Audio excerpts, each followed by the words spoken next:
Okay, welcome to Zoom to TBT with Charge and Hayner. Tonight we got Jeff Johnson, GM and coach of the Hickory Hoyas. Jeff, what is up? Nice porch. Hey, how are you guys doing? It's nice to meet you. Hey, likewise, Jeff. We appreciate you jumping on. Excited to have you on tonight. If anyone's been following along with our Zoom to TBTs, we've been, doing a series spotlighting different teams in the tournament. A lot of them have been really rich in history and, won some games and have gone deep in the tournament. But I think one of the important things about the tournament is that anyone can enter. And the reality of it is usually there's over 100 teams who apply to TBT every year, and only 64 get in. And so I know this is going on your third year trying. So you have your team, the Hickory Hoyas Basketball Club.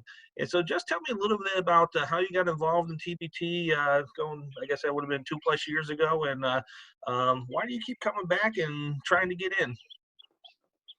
Well, I first started seeing a couple of local teams, that play in our minor league, semi-pro, ECBL league get in. We've seen Primetime, then we've seen some other local teams out of Charlotte. So we actually ended up being in the East Coast Basketball League Championship our first year in the league. So I was like, we got a pretty good team. Our guys were playing together before that for 3 or 4 years. So I said, we got a pretty good core. And then, I'll go out here and try to pick up some big name guys for the tournament.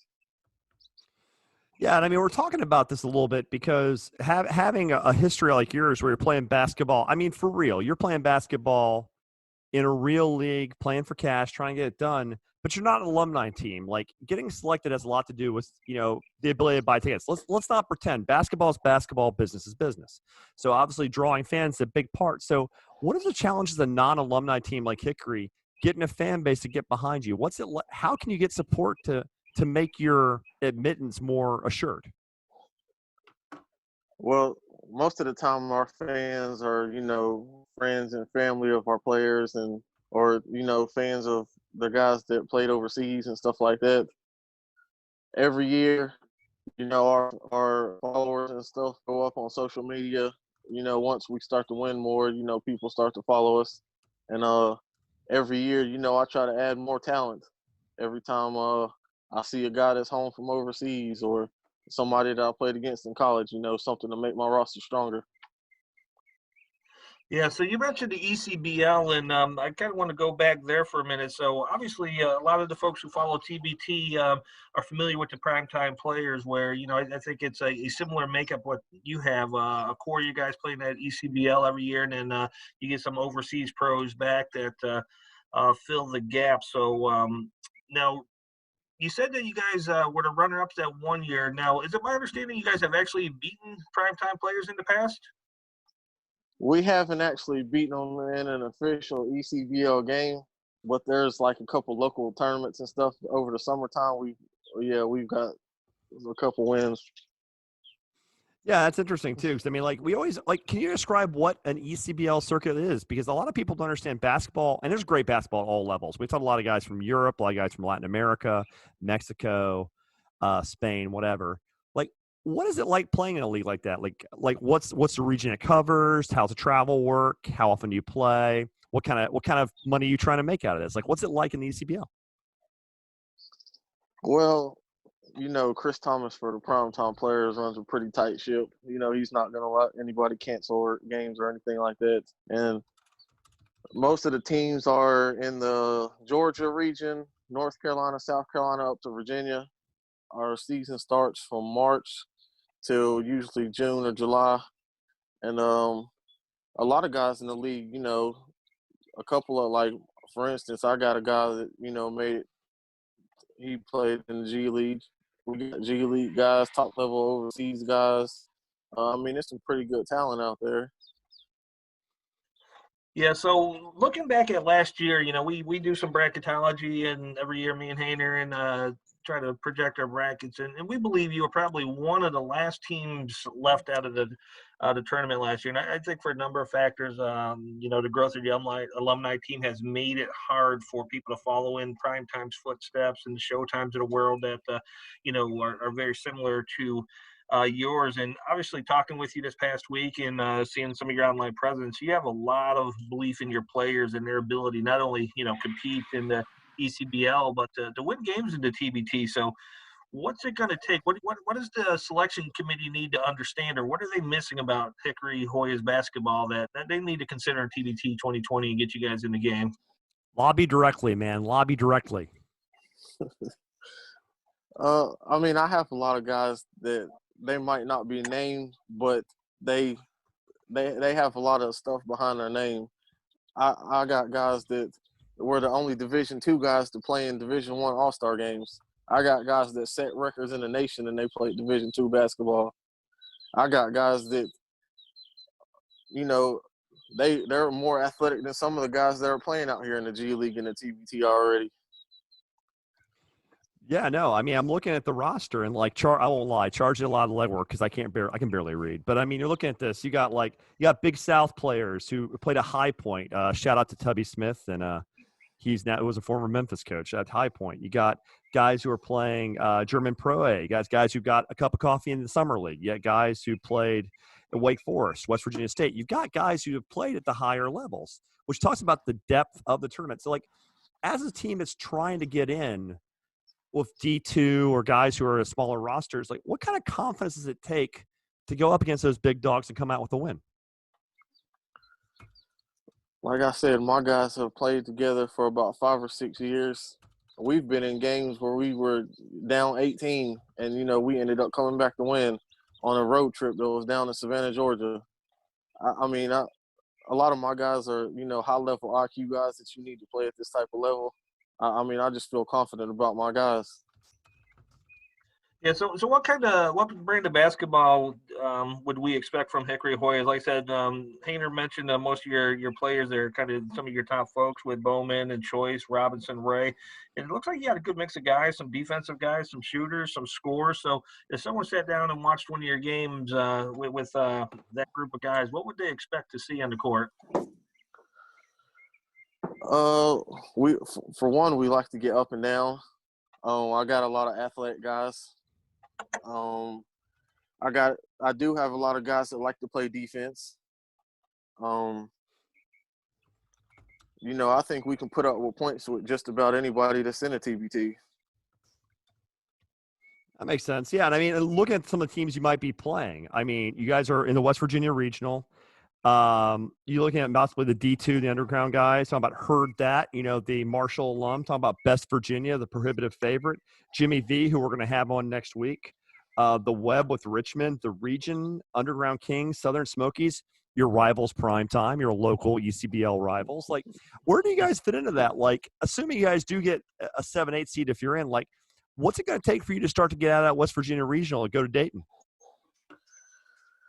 I feel pretty good about our chance. I mean, most of the guys that's in our region, I know them guys. I know my dad's an alumni at West Virginia, so I go to a couple of football games. I talked to John Flowers, Kevin Jones.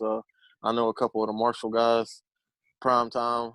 But I feel like my guys can compete with just about anybody. I think that we have a real good shot. And so, since I'm from a West Virginia guy from back home, if they were to have fans, I feel like we could actually pack the gym out because all my family's from West Virginia. Yeah, get everyone from Beckley. It's a little bit north, less than an hour north from Beckley. We'll get to Charleston. My understanding is if you're from West Virginia, not only is all of your family from West Virginia, pretty much everyone in West Virginia is your family. Yeah, that sounds about right. No, that's the way to do it. Yeah, obviously, a lot still to be determined by the TBT on what exactly the format looks like this year, the hows and the whats and the wheres and all that good stuff. But I really hope they go to Charleston because I plan on being there live. I've gone to Columbus the past 2 years, and I want to get down and see that West Virginia regional and hit another regional. But it's still kind of going back,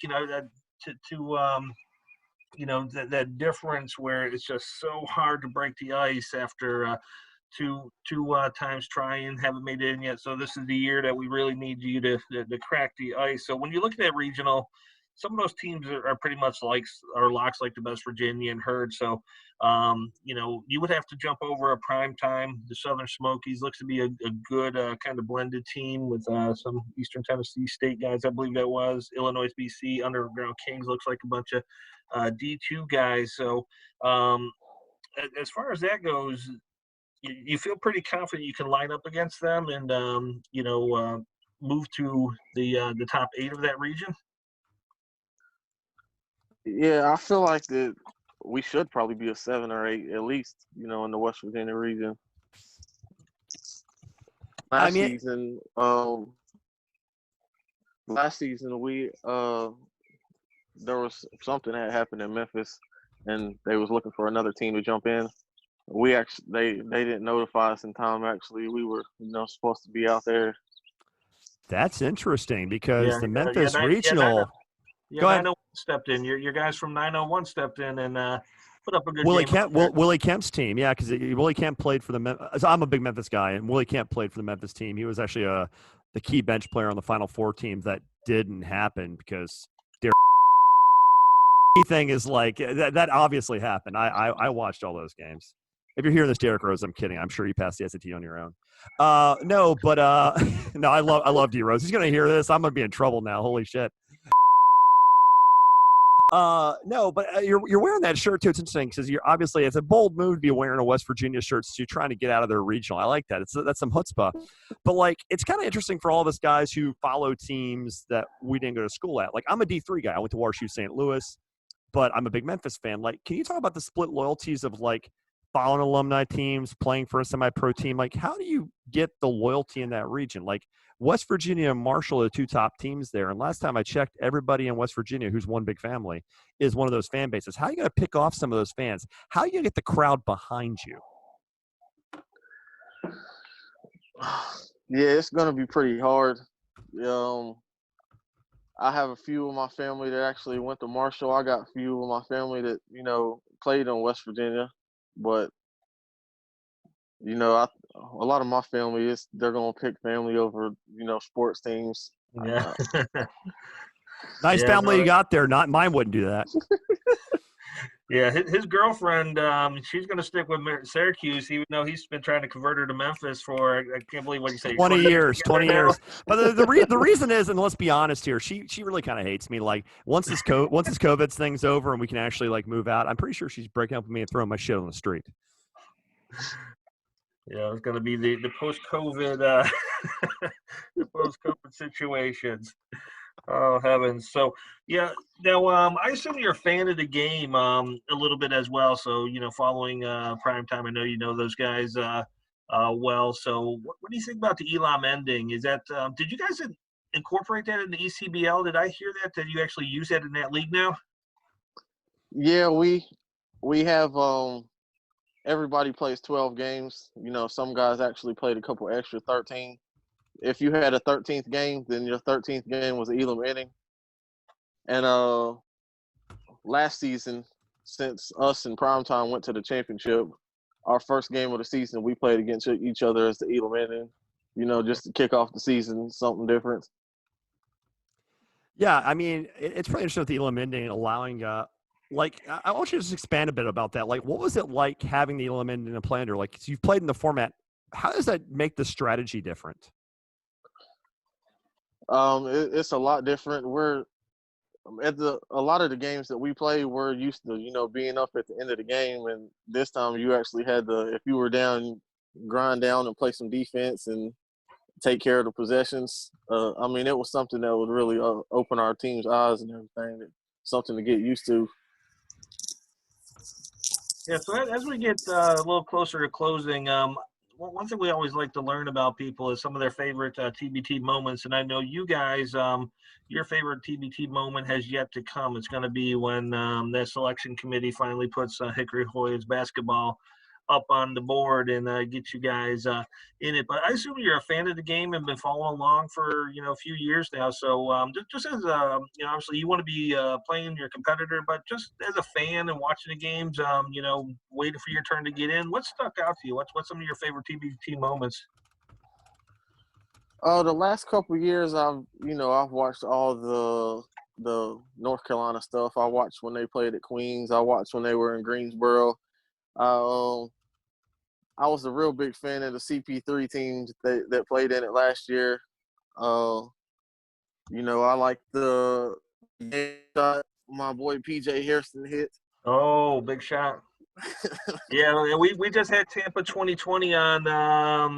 I think did this episode air this week or was it last week? But yeah, they just aired. They just aired. Yeah, and yeah, so we talked about that CP3 Tampa 2020 game. That was a heck of a game, one of the top 5 games of last season. So. Yeah, and it's been crazy hearing all these different people's stories. But I gotta ask you sort of a personal question because I know we're running a little on time. But like, I'm just jealous. Like, I'm looking at this porch. I live in Brooklyn. I haven't left my neighborhood in a meaningful way in like 2 months, and I see that tree and like, what's it like having trees right now? Because I could use a tree. I mean, I'm way back here in the country in North Carolina. Yeah, almost looks like West Virginia. I couldn't tell the difference between the two. Oh, one big state.